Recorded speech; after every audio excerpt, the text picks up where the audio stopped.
Nous allons utiliser le Da Samer Dalet de Masechet Kiddushin. Nous reprenons la seconde ligne. Nouvelle Mishnah. Kidashti et Biti. Kidashtia Gerashti un homme qui dit au sujet de sa fille qu'il a reçu les Kiddushin pour elle, donc elle est mariée, ou qui dit qu'elle a été mariée et qu'il a accepté aussi le divorce. Donc deux cas. Keshik Tana. Tant qu'actuellement, au moment où le père s'exprime, elle est encore mineure. Arihik Tana Neeman. Donc celui qui dit qu'il a pris les Kiddushin pour sa fille, ou qu'il a pris les Kiddushin et le get de sa fille quand elle était Ktana, et qu'au moment où le père s'exprime, elle est encore Ktana mineure, encore dans son domaine, le père et Neyman, il est cru. Par contre, s'il dit les mêmes choses, mais qu'au moment où il s'exprime, elle est grande, il n'est pas cru. Qu'il a acheté avec Gerashtak chez Ktana, à Reigdola. S'il dit qu'il a reçu ses Kiddushin, le get, lorsqu'elle était Ktana, mais que maintenant elle est Gdola lorsqu'il s'exprime, et non Neyman, il n'est pas cru. Autre cas, Nishbit, Uvditiha, Ben Shektana, Ben Shekdola et Noneman. Si le père maintenant atteste, non pas qu'elle est mariée divorcée, mais qu'elle a été prisonnière, une femme qui était prisonnière, on part du principe qu'elle a subi une relation de ses geôliers, et du coup, elle est interdite à la Keuna, car une femme qui a une relation même non consentie avec un non-juif est interdite à un Kohen. Et donc, est-ce que le père, on le croit, lorsqu'il dit que sa fille a été emprisonnée et que c'est lui qui l'a libérée, mais que du coup elle l'interdite à la Keuna, on voit que quel que soit l'âge de la fille au moment où le père s'exprime, il n'est pas cru. Autant pour dire qu'elle est mariée ou divorcée, et donc divorcée, c'est-à-dire l'interdire à un Kohen, on voit qu'il peut l'interdire à un Kohen si au moment où il s'exprime, elle est encore Ktana, mais par contre, par rapport au problème de Khalala qu'il y a si elle a été prisonnière, il n'est pas cru quoi qu'il arrive. Dans la Gemara s'étonne, Maïshna Recha ou Maïshna Sefa. Justement, quelle est la différence entre le début et la fin de la Mishnah? Comment se fait-il que dans le début de la Mishnah, le père soit cru, on le croit, on lui fait confiance, quitte à interdire cette femme-là à un Kohen, puisqu'il dit qu'elle a été mariée puis divorcée, et tant qu'elle est mineure, au moment où il s'exprime, il est cru, et donc elle ne pourra jamais épouser un Kohen à cause de ses paroles. Mais par contre, faire un autre témoignage qui permettrait de l'interdire à un Kohen en disant qu'elle a été prisonnière, on ne le croit pas. La Gemara dit Recha bidé, Sefa la vidé. La Gemara nous dit quoi? Nous dit qu'il y a une différence entre un cas où c'est Beyado et un cas où c'est pas Beyado. Donc ici, la Gemara nous explique déjà pourquoi on fait une différence. Pourquoi on fait une différence entre le cas où elle est petite et le cas où elle est majeure. Ça c'est déjà sur le début, Mechila. La question est d'abord sur le début de la Mishnah. Pourquoi lorsqu'elle est mineure, il est cru, lorsqu'elle est majeure, au moment où il s'exprime, il n'est pas cru? Parce qu'au départ, elle est encore dans sa possession, c'est-à-dire qu'il a encore la possibilité de la marier. Et à la fin, lorsqu'elle est majeure, il ne peut pas la marier. Et donc du coup, ce que nous dit ici la Gemara, ce qu'elle propose, c'est que quand est-ce que le père est cru? Lorsqu'il a la possibilité de faire l'action sur laquelle il témoigne, Beyado, et il a une zvara de dire qu'il est Be'alim, il a une propriété sur l'action qu'il peut faire, donc il a une émanoute, on le croit particulièrement là-dessus. Par contre, lorsqu'elle est adulte, puisqu'il n'a pas la possibilité de la marier, il n'est pas cru pour dire qu'elle est mariée et divorcée. La Gemara s'étonne, elle dit quoi? Vélo, quoi le père il n'a pas la possibilité, Varé, Biadoula si elle est halal. La Gemara nous dit qu'il peut faire en sorte qu'elle se marie avec un halal, des kapas la mikehuna, et on sait qu'un homme, un père, donc peut faire en sorte de la faire marier à un halal.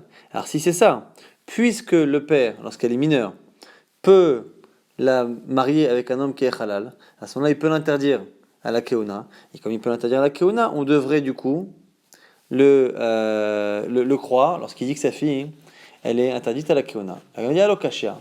Kerabi dostai ben Yehuda d'Amar benot Israël mikve tahara la halalin. Ici, on va dire que le Tana de la Mishnah pense qu'une femme qui se marie avec un halal, elle n'est pas elle-même interdite à la keuna. Donc le père, en donnant sa fille à un halal, ne peut pas la rendre halala à la keuna. On dit Varebe yado le asia le mamzer. Il peut la marier avec un mamzer. Et une fille qui épouse un mamzer, elle devient halala. La Gemara dit que Rabbi Akiva, c'est comme Rabbi Akiva, d'Amar en kiddushin tosin mechayev lavin. Qu'un mamzer qui est interdit par un lave de la Torah, les kiddushin ne fonctionnent pas. Et si les kiddushin ne fonctionnent pas, c'est que le père ne peut pas choisir de donner sa fille mineure à un mamzer. Et comme il ne peut pas donner sa fille mineure à un mamzer, il n'a pas la possibilité de la rendre halala par un mariage avec un mamzer. La Gemara dit Rabbi Yadol et Asia Almana le Kohen Gadol. La Gemara dit il y a une autre possibilité. Il peut rendre sa fille interdite à la Keuna en la donnant Almana à un Kohen Gadol. Donc ce serait un père qui aurait déjà une fille qui aurait déjà été veuve, elle est mineure, elle a déjà été mariée une première fois, elle a perdu son mari donc elle est veuve. Si elle est veuve et que maintenant il la donne en mariage à un Kohen Gadol et que le Kohen Gadol n'a pas le droit d'épouser une veuve, un Kohen normal oui mais pas un Kohen Gadol, s'il la donne à un Kohen Gadol, dans ce cas-là, ce serait un cas où les kiddushin seraient interdits, mais là où même Rabbi Akiva, qui pense qu'il n'y a pas de kiddushin, pour toutes les mariages interdits, ce serait le seul cas où malgré le mariage interdit, Rabbi Akiva dirait que il y a un mariage qui est validé même s'il est interdit. Ou Rabbi Sima, comme dit Rabbi Sima, Rabbi Sima Yomer, une kol osé Rabbi Akiva mamzer, de tous les relations interdites de la Torah. Rabbi Akiva dit que l'enfant est mamzer et donc que les kiddushin ne fonctionnent pas. Chutz mais almana le Kohen Gadol, sauf une veuve qui est mariée avec un Kohen Gadol. Shari Amra Torah, car c'est marqué loïkah, qui ne devra pas l'épouser cette almana, le Kohen Gadol, velo yhalel, et il ne profanera pas sa descendance.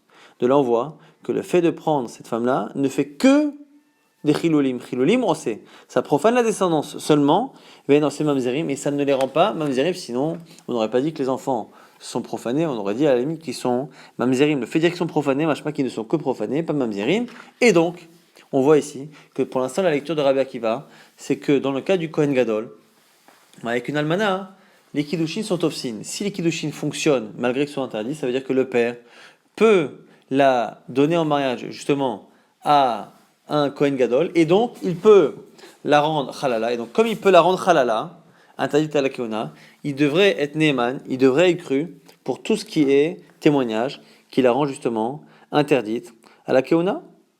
Et donc, c'est la question que la Gemara pose. Donc, du coup, pourquoi quand elle est shvouya, pourquoi lorsqu'il témoigne et qu'il dit qu'elle a été emprisonnée, pourquoi on ne le croit pas pour la rendre interdite à la Keuna, alors que techniquement, elle est en âge chez l'Ektana, elle est au moins dans le cas où l'Ektana, et elle est encore en âge où il pourrait la donner en tant que veuve à un Kohen Gadol et la rendre, du coup, interdite à la Keuna, puisque dès qu'en tant que veuve, elle épouse un Kohen, et il y a une relation interdite avec ce Kohen, une femme qui a une relation interdite devient interdite après aux autres Kohanim.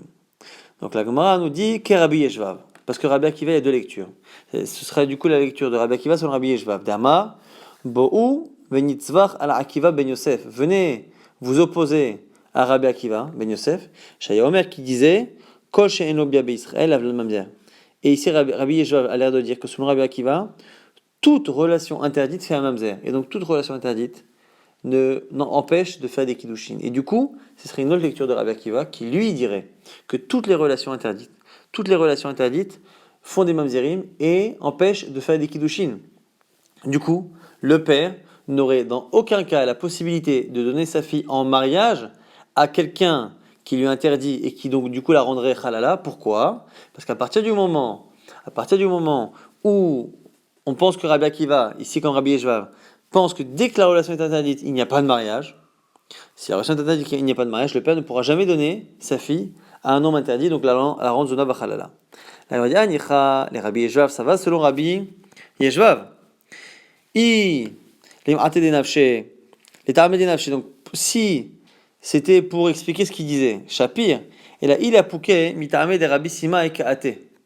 Are, Beyado le Asia. Donc la Gemara ici maintenant pose une nouvelle question. La question de la Gemara étant si Rabbi Yeshvav vient s'opposer à la lecture de Rabbi Sima. On a dit que Rabbi Akiva pense globalement que les relations interdites par un lave donnent des mamzerim et empêchent de faire des kiddushin. Selon Rabbi Sima, il y a une exception, c'est Almana la Kohen Gadol.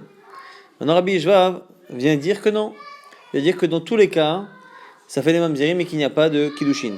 Est-ce que Rabbi Yeshvav ne vient que s'opposer à l'avis de Rabbi Sima, et à ce moment-là, il ne parle que des interdits des lavim. Donc si Rabbi Yeshvav ne fait que répondre à Rabbi Sima, c'est-à-dire que ça n'inclut que les lots tarassés, que les interdits négatifs, mais pas les interdits positifs. Si par contre il parle de lui-même, ce que nous dit c'est la Gemara, il est taramé des nafshé shapir. S'il parle pour lui-même, ce serait général. Et donc il pense à Rabbi Yeshvav que selon Rabbi Akiva, toutes les relations interdites, de manière positive ou négative, entraînerait des mamzerim et pas de kiddushin. Et là, il a pouké mitame des Rabbi Simai Kate. S'il vient s'opposer à Rabbi Simai, qui lui ne parlait que des interdits négatifs, sauf un, et lui il rajouterait donc le dernier, à ce moment-là, il resterait tous les relations interdites par une mitzvah positive. La mitzvah positive d'attendre la troisième génération pour épouser des convertis de Edom ou de Mitzri par exemple.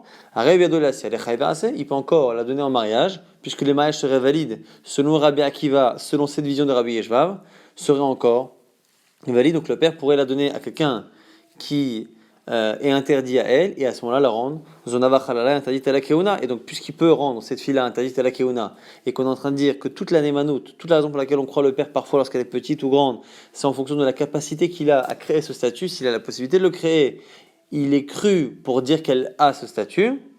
Et donc du coup, là on reste Bekouchia, parce que selon cette version-là de Rabbi Yeshvav, et dans tous les cas si on ne tient pas comme Rabbi Akiva, ou si on tient Rabbi Akiva comme Rabbi Simai, et même selon peut-être une version de Rabbi Yeshvav, il se peut qu'il reste une possibilité pour le père de la rendre Zona Vachalala interdite à la Keona. Donc pourquoi ne pas croire cet homme-là lorsqu'il dit qu'elle est mineure et qu'elle a été emprisonnée? Dans tous les cas, on a d'autres objections. Un Marbi Ravashi dit dans tous les cas, Vétisvara, est-ce que cette logique depuis le départ était bonne? Comment peut-on dire dans la Mishnah que le père est cru parce qu'il a la possibilité, alors que déjà dès le départ, regarde bien le début, où on dit qu'il est cru parce qu'il a la possibilité. Effectivement, un père a la possibilité de choisir le mari de sa femme. Mais après, on a dit qu'il est cru même s'il dit qu'elle est mariée, qu'elle a été divorcée. Et donc, elle est interdite à la keuna. Or, un père peut choisir de marier sa fille, mais il ne peut pas choisir de la divorcer. Vérodé en plus. Et même, en plus, quand on dit qu'il peut la donner en mariage, il faut aussi que quelqu'un veuille. Donc il n'a pas la possibilité totale, il faut que quelqu'un veuille. Et là, Ravashi, Reisha Rachamana Imene, donc du coup Ravashi propose autre chose. La raison pour laquelle on croit parfois le père lorsqu'elle est ktana, lorsqu'elle est mineure et pas lorsqu'elle est majeure, pourquoi on ne le croit pas du tout lorsqu'il dit qu'elle a été emprisonnée. Reisha Rachamana Imene, la Torah l'a cru. Kede Ravuna, comme ce que dit Ravuna d'Amar, Ravuna Marav, car Ravuna disait au nom de Rav, Ineav Shneman Lesor et Bito Minatora, d'où sait-on qu'un homme a la possibilité d'interdire sa fille, de lui donner un statut interdit, et que c'est la Torah qui lui donne ces possibilités. Chez Noir, comme c'est marqué, Et biti natati la ishazé. Lorsque un père témoigne qu'il a donné sa fille en mariage, il dit à ce moment-là, on le croit, qu'il a donné sa fille en mariage. Hazé, donc la ish, en disant j'ai donné à un homme, à Sarah il a interdite. Hazé, en disant à cet homme-là, itira, il l'a autorisé à cet homme-là. Benisuin, Eimene Rahaman Aleav, Bishvu Yalo Eimene. Et puisque c'est Xerat Akatou, c'est-à-dire que c'est la Torah qui nous a clairement dit que le père, sans qu'on comprenne totalement la logique, a la possibilité de dire que sa fille est crue par rapport à un mariage, donc il a le droit de dire je l'ai donné en mariage.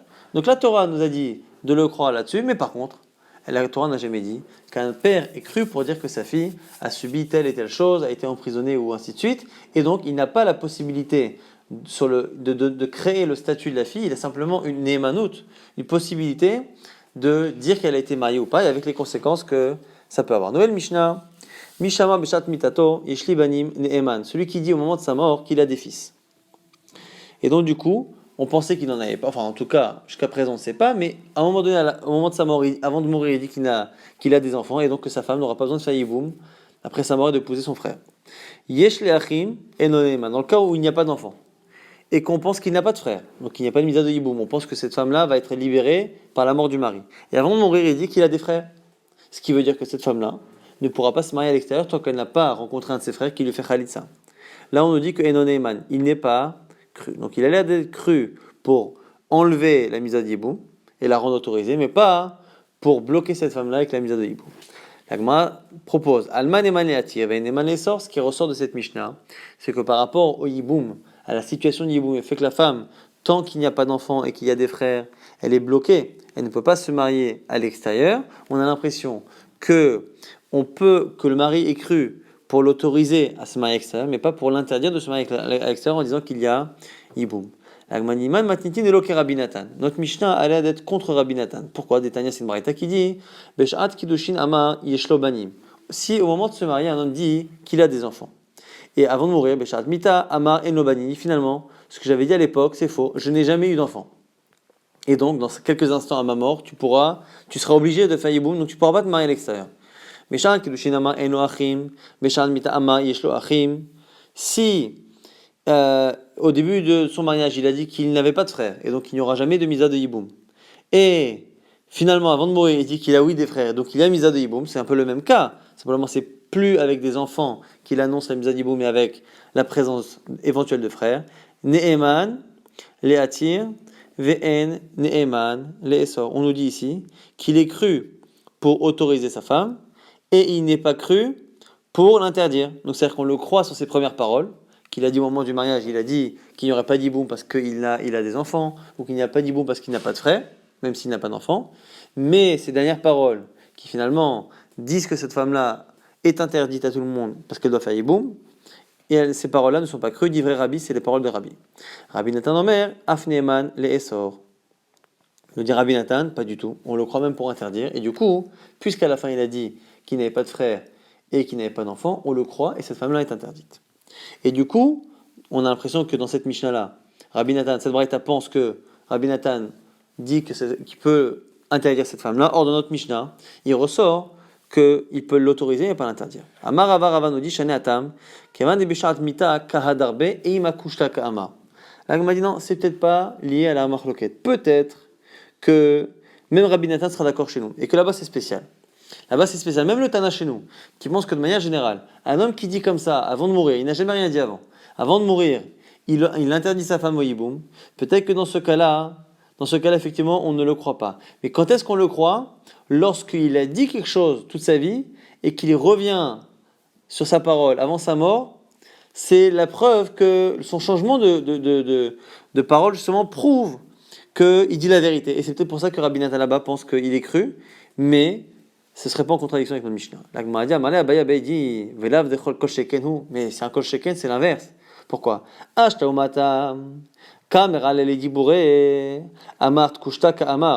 Si déjà là-bas, où il se contredit, tu le crois, pourquoi tu as plus confiance en quelqu'un qui dit un jour blanc et qui un jour dit noir? Comment tu peux avoir plus confiance que quelqu'un qui n'a jamais rien dit et qui dit une première chose qui apparemment est une vérité? Donc Abaye n'est pas d'accord. Et la Marabaye, Matnitin, Delo Murzaklan Be'ache. Notre Misha, c'est spécial. C'est un cas où on n'a pas de présomption qu'il a des frères. Velo Murzaklan Bevne. Et on n'a pas non plus de présomption qu'il a des fils.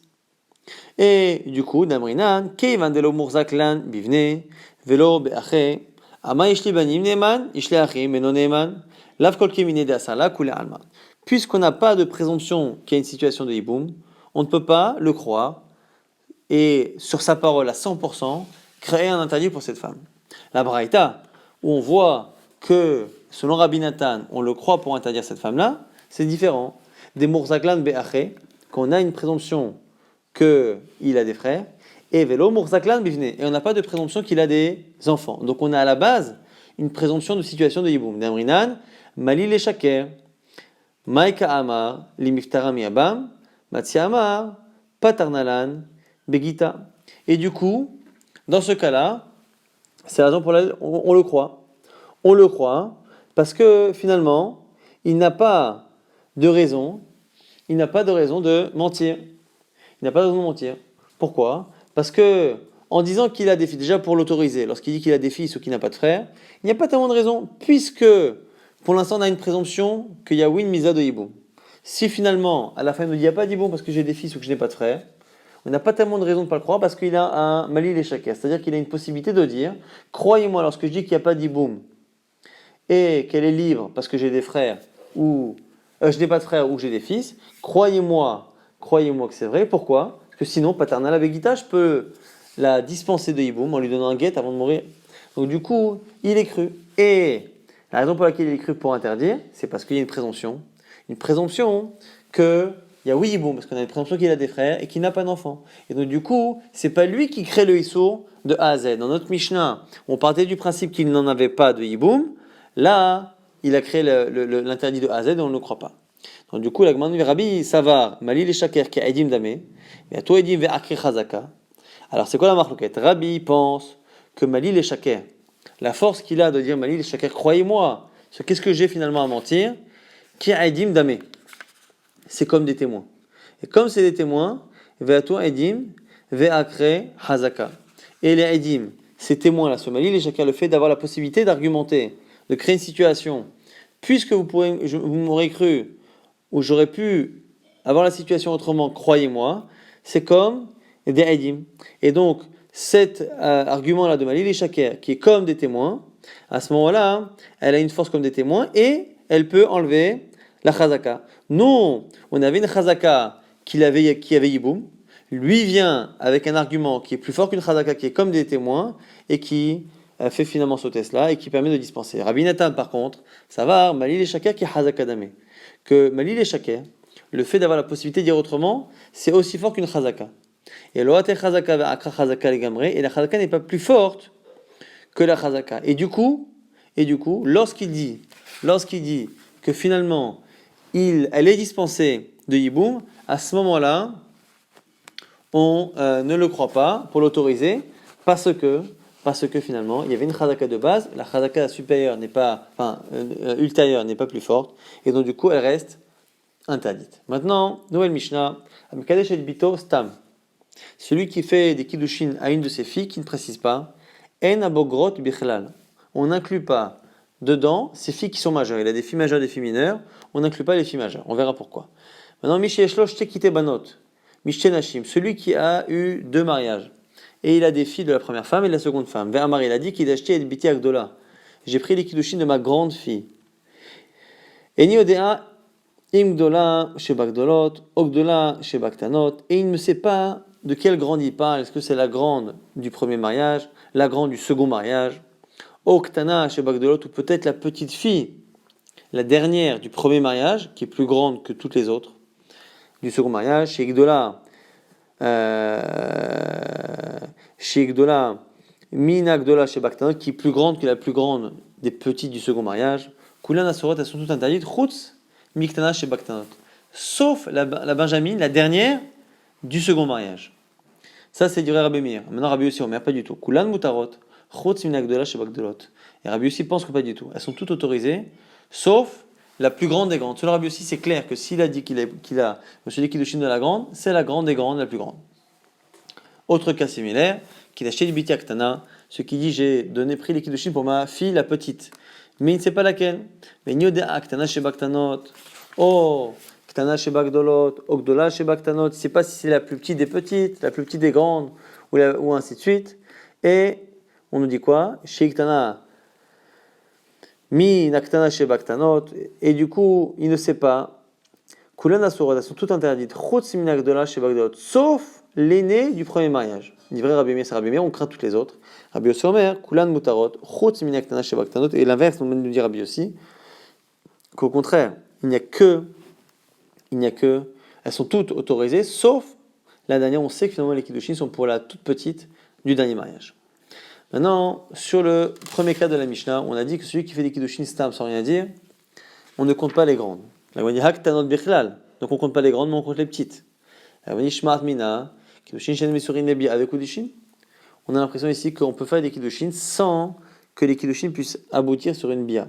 On a vu que c'est une marloquette. Est-ce que, lorsqu'on fait des kiddushin et que la bia n'est pas possible, est-ce que les kiddushin fonctionnent?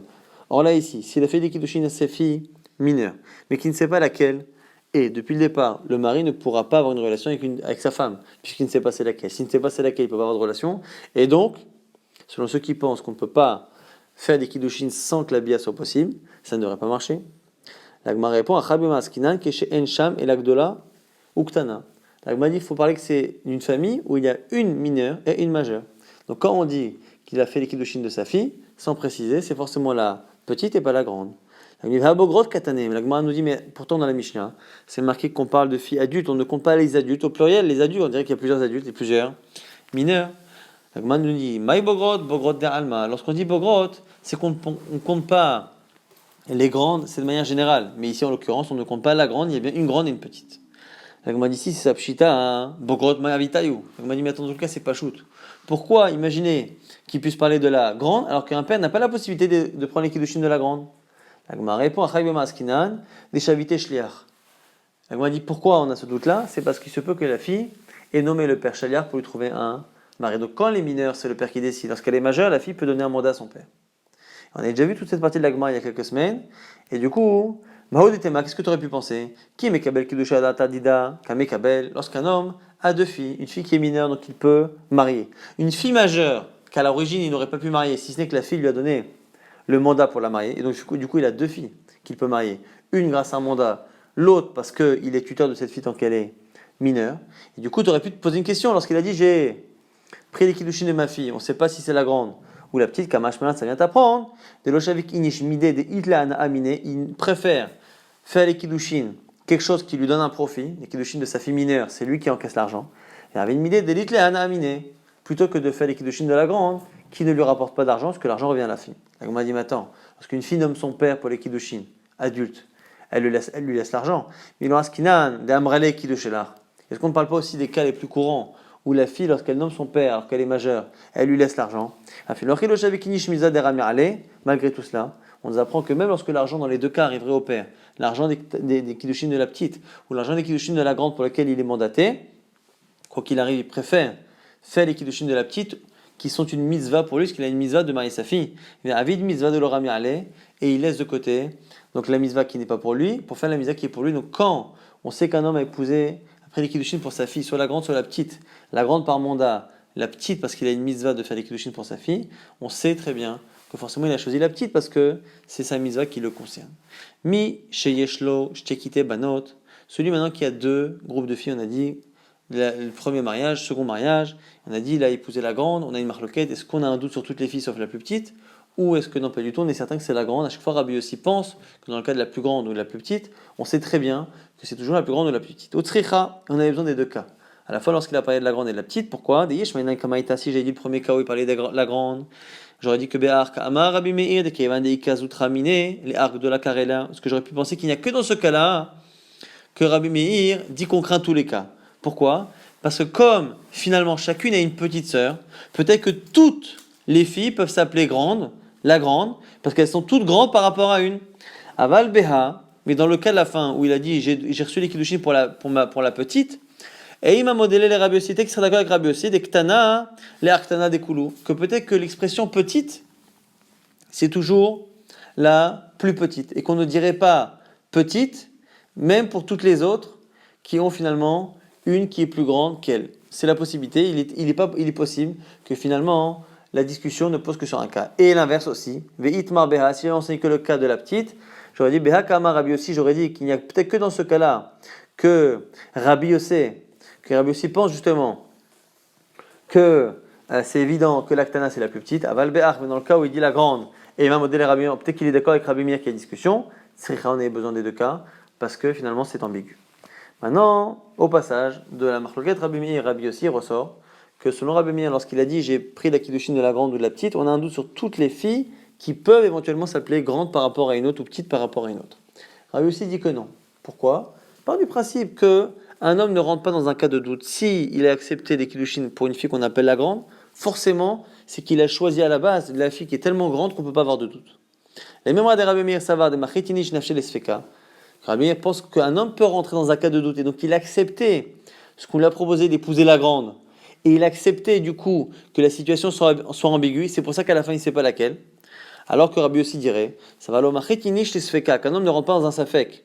Et donc, c'est sûr que quand on a parlé de la grande, il a pensé dès le départ, il a reçu les kiddushin pour celle dont le statut de grande ne pose pas de questions, et donc c'est la plus grande, ou dans le cas la plus petite, la plus petite. Le problème c'est que ces deux visions-là de la Lacha ont l'air d'être exactement les opposés de ce qu'on entend par ailleurs de Rabbi Yossi et de Rabbi Meir.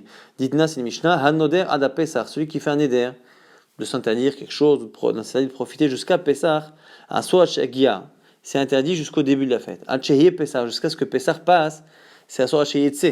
Il est interdit jusqu'à la fin de Pesach, la fête étant inclue. Ad Pene Pesach, jusqu'à la face de Pesach. Là, on a une marloquette. Rabbi Meir Omer, Asur Agia, Rabbi Meir dit, il s'arrête avant. Rabbi Yossi Omer, Achietse. Rabbi Yossi dit, pense Achietse. C'est quoi la marloquette? C'est est-ce que l'homme se met dans le doute, puisque le langage est ambigu. Est-ce que le langage ambigu fait que du coup, peut-être qu'il a été jusqu'à inclure Pessah, ou non, un homme ne rentre pas dans un cas de Safek. S'il a dit ça, c'est qu'il voulait que ce soit clair et qu'à Pessah, ça s'arrête. Et donc du coup, on a Rabbi Yossi qui a l'air d'avoir une svara, une logique opposée chez nous, ou chez nous au contraire. C'est chez nous que Rabbi Yossi, c'est lui qui pense que du coup un homme ne rentre pas dans le Safek. La Gemara nous dit Amar Rabbi Chanina Barav Dimi Amarab Mukhlefet Hashita. Il y a une inversion dans la Mishnah là-bas de Nedarim, et il faut inverser, et il dit finalement au nom de Rabbi Yossé ce qu'a dit Rabbi Meir, et inversement. Et la preuve, Vehataniak Sinbraita, qui confirme Zaklal, que voici la généralité, Kol, Shezmano Kavua, Vama Atpene Rabbi Meir Omer Hachietse, Rabbi Yossé Omer Hachiagia, on retrouve dans une Braïta qui reparle encore une fois cette idée là-bas sur le Neder par rapport à Pessah, on voit qu'effectivement là-bas on a inversé, est-ce que chez nous dans la Mishnah était au nom de Rabbi Yossé, on l'a dit au nom de Rabbi Meir, et inversement.